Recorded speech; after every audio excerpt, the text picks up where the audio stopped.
Okay, good evening. This is a Fender AB165 Bassman, and I brought it back to life. I did not film that, probably because this amp has a long involved story. I'll give you the short of it. This used to belong to my brother. I don't know where he got it used. The band or whoever had it once upon a time thought it appropriate to spray paint their name on the bottom. So if that's your band, I have your amplifier, I guess. My brother gave it to me anyway, many years ago, and it gave free electric shocks. That kind of sucked, and it had some problems, a lot of problems. So the first thing I did, being a complete total rookie, was I changed the power cord. Put an extra fat power cord on it too, extra long. Had to kind of trim that cord relief to get it in there. Yeah, a little bit of a dumb move, but not a bad move. And then it sizzled a lot and gave shocks, and still once in a while. So I took it apart, and after being a complete and total rookie, I mean, we're talking years ago, I did a cap job on it. The original caps were actually popping and coming apart. They were in very sorry shape. I still have them in a bag just to prove how bad they were. But when I needed caps, instead of ordering from the amp supply house like I did this time, we still have a lot of originals in here. They aren't bad. But we have all new electrolytics, and then these two on the bias are new. And then on the flip side, in the power supply, those are new. And replace some resistors down there too, to make sure everything's in spec. I went to the surplus store, and the surplus store is great. They have a lot of things, but they don't always have what you want. They had a couple of blue Sprague Atoms, one of which was perfect for this amplifier, and that's still in there. But they had a lot of radial caps or snap-in caps, and so, well, MacGyver here made them work. They were the right voltage, they were the right whatever, but again, not reading date codes, not having testers, not having this stuff. And we bought a load of old things that had been sitting on the shelf. But it bought me a number of years, and the amp sounded really good. So we did it right this time. We could look in the power supply, if y'all really care, but I don't think it's a big deal. Just Google a picture of it. But I put all new F and T's in there to replace all my MacGyver caps. The Sprague can stay. That's a great cap. That's fine. And then we put these two little critters in the bias circuit, and fresh electrolytics, and the amp came right back to life. And looking around, the only thing I found that I got to deal with, I'm actually kind of surprised that I found it, but this is sprung.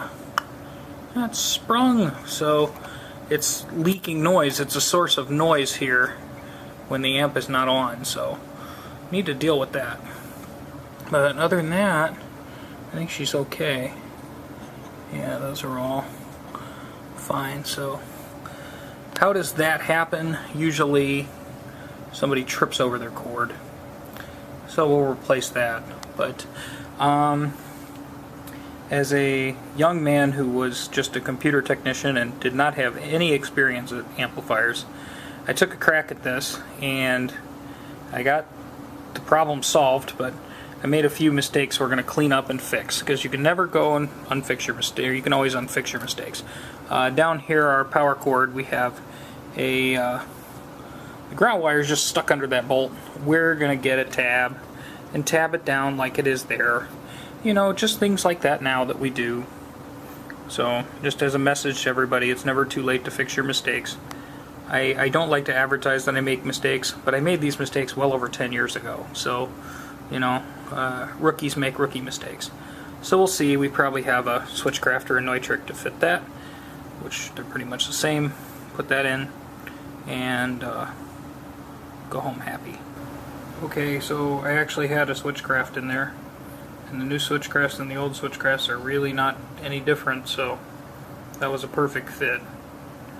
For anybody who actually worries about how much I'm damaging the value of a vintage amplifier by removing broken components that don't work anymore, I throw them in a bag, so if you bought this amp from me, you could actually put it back to original, not working condition.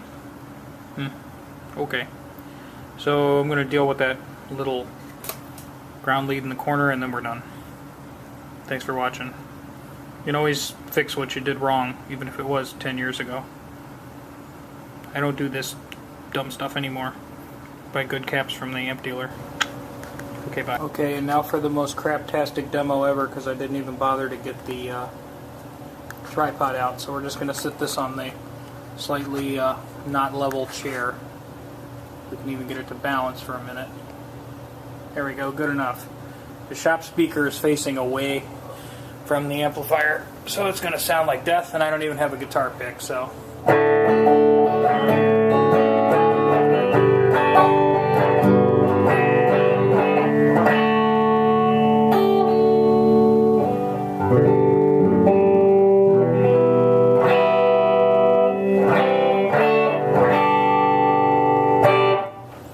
So, anyway, that's through a single 10-inch speaker, and it's not turned up very loud. It's loud as heck. It's working. It's not humming any more than it usually does. I mean, these things can hum a little bit, but I mean, it's nothing significant. So yeah, it's fixed. I went back and fixed all my rookie mistakes. So, if this was your amplifier back in the day, well, it's got a good home and it's being played regularly, and after I started playing it regularly, that's when it broke. And initially, like I say, I got it in completely non-working, and as having no amp experience whatsoever, I took it on as a first project, got it working, and got at least 10 years of use out of it after it had sat on my shelf for a number of years. So, hey, it's back in commission and it's ready to sing again. So the story has a happy ending. I didn't really think anybody needed to see my work. If you want to see somebody recapping an old Fender Blackface, there's millions of videos in it. And that power supply section and recapping it and changing the old resistors that bugger out. So, you know, it's fine. But we're back in business and we're playing. And so, all you old veteran technicians, I know anytime I watch any of you work, you pop something apart and go, oh my gosh, who was in here? And you might have done that back in the day, but now I have corrected it, and if you looked at it, I think of all the guitar technicians that I watch, or the guitar amp technicians, I think they would all go through it and go, oh, this isn't bad. We have F&T capacitors. The little capacitors are Nichicon. I got a couple of Spragues in there. You know, it's all okay stuff now. Good caps, put in correctly, no big bodgy solder blobs, and a 3-prong cord installed correctly now.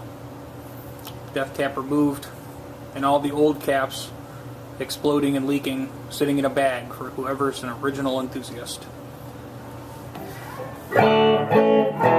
Thanks for watching. Have a great night.